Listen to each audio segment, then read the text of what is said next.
YCP నేత గుడివాడ అమర్నాథ్ మాట్లాడుతున్నారు, live లో చూద్దాం.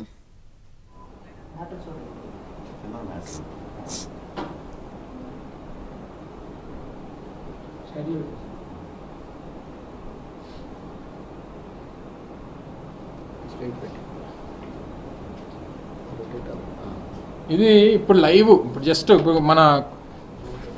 మన పార్టీ లీడర్స్ ఎవరు వెళ్ళి ఇప్పుడే జస్ట్ ఇది అన్నపూర్ణ బ్యాంక్ దగ్గర ఉన్నటువంటి పొజిషన్. ఇది ఎంతమంది ఉన్నారు? దగ్గర 200-300 మంది లైన్లో ఉంటే 93 బ్యాగులే ఉన్నాయి.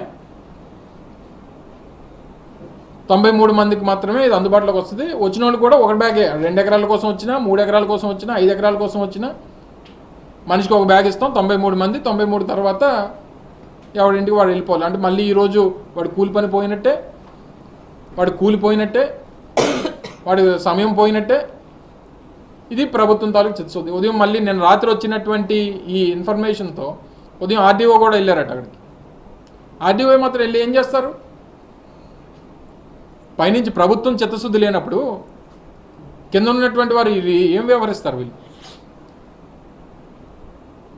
గతంలో రైతు గురించి, రైతు పడుతున్నటువంటి ఇబ్బందుల గురించి, వారికి ఏ అవసరం ఉన్నాయి, అవసరాలు ఏంటి అనేటువంటిది ప్రతి సీజన్లో ప్రభుత్వం తాలూకా విధానం. అది వాళ్ళు ప్రొక్యూర్ చేసుకోవాలి, వాళ్ళు ఇన్ఫర్మేషన్ గ్యాదర్ చేసుకోవాలి, వచ్చినటువంటి ఇన్ఫర్మేషన్ ప్రకారం ప్రొక్యూర్మెంట్ చేసుకోవాలి.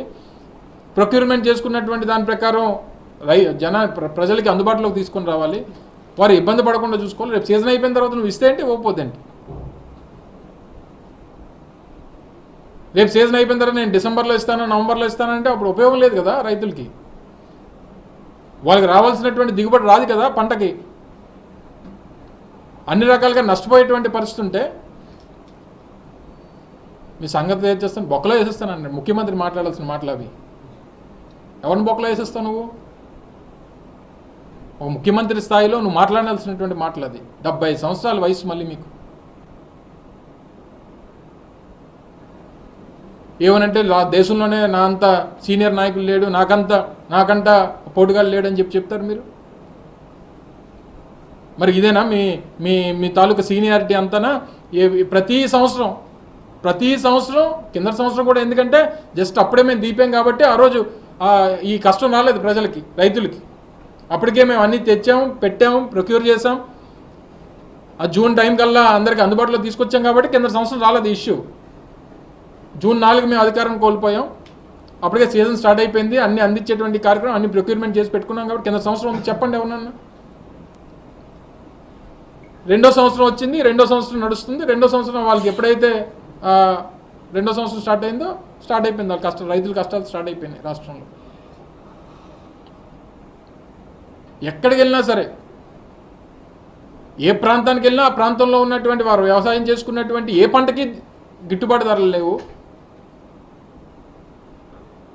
ఇక్కడ ఉన్న మేజర్గా రాష్ట్ర విభజన జరిగిన తర్వాత కూడా ఉమ్మడి రాష్ట్రంలో సర్వీసెస్ ఉండేవి. హైదరాబాద్లో అగ్రికల్చర్ ఒక ఆస్పెక్ట్ మనకి. ఈరోజు రాష్ట్ర విభజన జరిగిన తర్వాత మేజర్ జీడిపిలో మేజర్ షేరు మనకు అగ్రికల్చర్. ఆల్మోస్ట్ 35 to 36% కాంపోనెంట్ ఈరోజు నాకు తెలిసి, అంటే subject correction, major component agriculture మనకి. అంటే వ్యవసాయ ఆధారిత రాష్ట్రం మంది. ఇప్పుడిప్పుడే ఇంకా అన్నిటి నుంచి కోలుకొని బయటపడుతున్నటువంటి పరిస్థితులు మనం. కొత్తగా ఏర్పడినటువంటి రాష్ట్రం, 10 సంవత్సరాల వయసు కలిగినటువంటి రాష్ట్రం.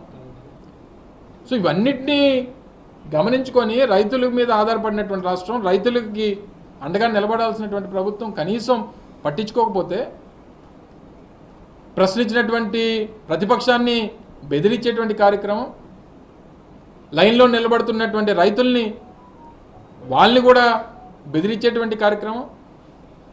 గ్రామాల్లో 200-300 మంది రైతులు ఉంటే అందరూ వైఎస్ఆర్ కాంగ్రెస్ పార్టీ వాళ్ళు ఉంటారా? అన్ని పార్టీల వాళ్ళు ఉంటారు కదా రైతులకు పార్టీలతో ఏం పని? అందుకనే ఈ రైతుల పక్షాన వైఎస్ఆర్ కాంగ్రెస్ పార్టీ బలంగా నిలబడుతుంది. వారికి న్యాయం జరిగేంత వరకు కూడా పోరాటం చేస్తుంది. అది ఏ మేరకైనా, ఎంతవరకైనా ఈ ప్రభుత్వం మీద ఒత్తిడి తీసుకొచ్చేటువంటి దానికి అన్ని రకాలుగా కూడా అన్ని పోరాటాలకి సిద్ధంగా ఉంది. వారి పక్షాన 9వ తారీఖున పెద్ద ఎత్తున రాష్ట్ర వ్యాప్తంగా అన్ని ఆర్డీఓ కేంద్రాలు జరుగుతాయి. అన్ని జిల్లా హెడ్ క్వార్టర్స్లో కూడా ఎక్కడైతే ఆర్డీఓ కేంద్రాలు ఉన్నాయో అన్ని దగ్గరలో కూడా పెద్ద ఎత్తున ఈ కార్యక్రమాన్ని నిర్వహిస్తాం. ప్రభుత్వం